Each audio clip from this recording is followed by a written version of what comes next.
प्यारी लाडली बन बैठी बौझ। संगीता अपने माता पिता की बहुत लाडली थी। 3 बड़े भाइयों की बहन थी। कोई भी चीज मांगने पर उसी वक्त सामने हाजिर हो जाती। पूरे घर में रौब था उसका। पूरे परिवार और नौकरों पर राजकुमारी की तरह हुक्म चलाती थी संगीता। स्कूल में भी पूरा रौब था उसका। बड़े घर की लाडली जो थी, ऐसे ही उसने कॉलेज में दाखिला लिया। उसके ठाट बाट, बड़ी गाड़ी में आना जाना, हर दिन नया फैशन देखकर हर कोई उससे दोस्ती करना चाहता था। थोड़े ही दिनों में उसके बहुत से दोस्त बन गए। पूरे कॉलेज में उसकी अपनी ही एक पहचान थी। इन दिनों उसके घर एक रिश्ता आया। खानदानी लोग थे और पापा की पुरानी जान पहचान थी उनके साथ। संगीता के साथ कोई जबरदस्ती नहीं थी, पर संगीता ने फिर भी हाँ कर दी क्योंकि वह अपने परिवार से बहुत प्यार करती थी। वह जानती थी कि वह लोग उसका अच्छा ही सोचेंगे। लड़के का नाम शिव था। शिव काफी पढ़ा लिखा और समझदार लड़का था। ससुराल वाले भी बहुत अच्छे थे। ससुराल में संगीता की जगह वैसी ही थी जैसी कि मायके में। कोई भी कार्य संगीता की सलाह के बिना नहीं होता था। सबकी लाडली बहू बन गई थी वो। फिर उसके घर एक बेटे का जन्म हुआ। राहुल संगीता को जान से प्यारा था। पोता पाकर ससुराल वाले तो फूलेन ही समाते थे। संगीता कभी कभी सोचती कि उसकी किस्मत कितनी अच्छी है। उसका हर अपना उसे कितना प्यार करता है। चाहे जीवन में कैसा भी समय आए, मेरे अपने हमेशा मेरे साथ हैं। मैं कभी अकेली नहीं हो सकती। कितनी खुशकिस्मत हूँ मैं। पर शायद संगीता की खुशियों को उसकी अपनी ही नजर लग गई थी। एक दिन वह मायके जाने की जिद कर बैठी। शिव को बहुत काम था, लेकिन वह फिर भी उसे ले गया। रास्ते में उनकी गाड़ी अन्य गाड़ी से टकरा गई। संगीता, शिव और राहुल बहुत बुरी तरह से जख्मी हो गए। काफी दिनों के इलाज के बाद शिव और राहुल तो ठीक हो गए, लेकिन संगीता पूरी तरह ठीक ना हो सकी। सर पर चोट लगने के कारण वह अपनी आंखों की रोशनी खो बैठी।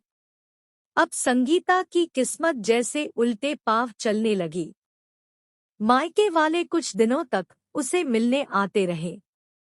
फिर कभी कभार फोन ही करके पूछ लेते कि अब कैसी हो। धीरे धीरे ये सिलसिला भी कम हो गया। ससुराल वालों की सहानुभूति भी कम होने लगी। घर में किसी को पास बैठने के लिए कहती तो जवाब मिलता, बहुत काम है, अब तुम भी हाथ नहीं बंटा सकती। शिव भी चिड़चिड़ा हो गया था। बस राहुल ही था उसके साथ, जिसके साथ हंसते खेलते उसका वक्त गुजरता। एक दिन संगीता के हाथ से कुछ सामान गिर गया, जिसकी वजह से राहुल को हल्की सी चोट लग गई।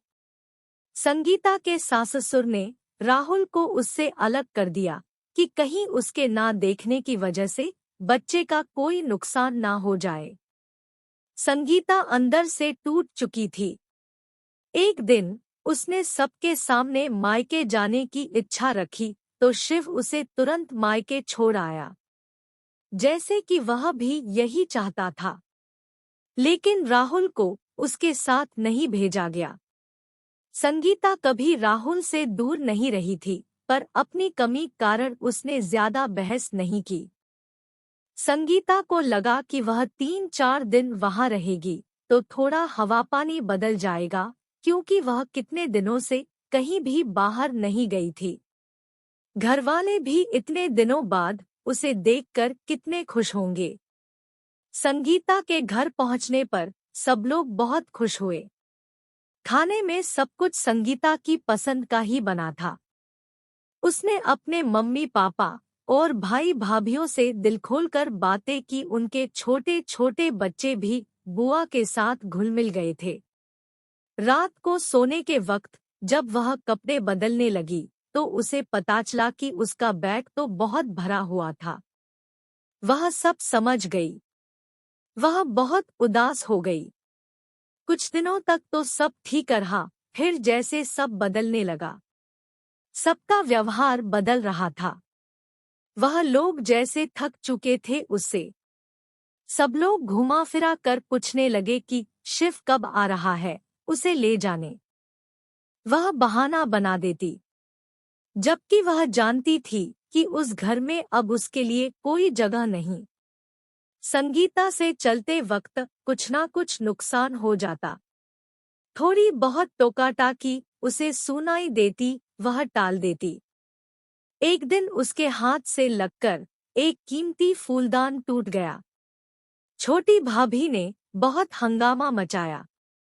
संगीता के माता पिता रोज रोज के झमेलों से तंग आ गए थे। उन्होंने शिव को खुद से फोन कर दिया। शिव संगीता को अपने घर ले गया। संगीता को अपने परिवार वालों से ये उम्मीद ना थी। जिस संगीता के कहे बिना घर में एक पत्ता भी नहीं हिलता था, उस घर के लिए वह बोझ बन चुकी थी। शिव के साथ ससुराल आते वक्त वह बहुत खुश थी, क्योंकि वह अपने घर जा रही थी, अपने जिगर के टुकड़े राहुल के पास। परंतु यह खुशी भी कुछ पल की ही थी। सारा बंदोबस्त पहले ही किया हुआ था। संगीता को सीधे ऊपर वाले कमरे में पहुंचा दिया गया। राहुल से दूर रहने की सख्त चेतावनी दी गई। एक कामवाली शिला को उसकी जिम्मेदारी सौंपी गई, जो उसके खाने पहनने जैसी जरूरतों का ध्यान रखती। संगीता ज्यादातर चुप ही रहती। कभी कभी कामवाली शिला से थोड़ा बात कर लेती। उसके जरिए राहुल का पता चल जाता। सबकी लाडली बेटी और बहू सबके लिए लाडली से बोझ बन चुकी थी।